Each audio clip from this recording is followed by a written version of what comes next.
Mrs. Aiken's character profile. As you read, make sure you highlight any sentences that you could use as evidence against the staff member. The background.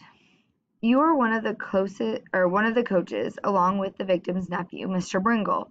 You, Bringle, and Burkhart are probably the closest friends in the group. This is only because you are all coaches, but both Miss Mikuleski and Mrs. Webster have talked to you about their fights or beef with the others in the group, especially Henry and Mr. Webster. They have also mentioned how different Henry has been lately, and you think it is totally stupid. You decide not to interfere with all of that.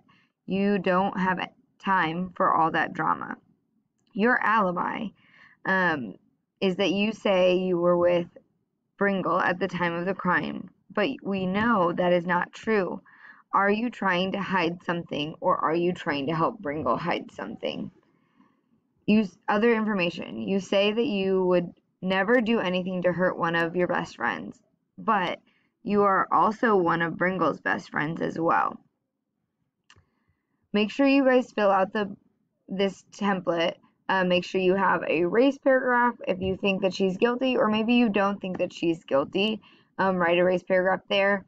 For sure, come up with reasons why. If there's any reason why you think she might be guilty, this is where you want to list it here. And then if there's any important pieces of information that you want to make sure that you have for later, it could be against Ms. Aikens, it could be against Mr. Bringle, it could be against any of the staff members. If you think it's going to be important, instead of having to go back through and reread the mystery log when you have to create your argument or your defense, make sure you put that here.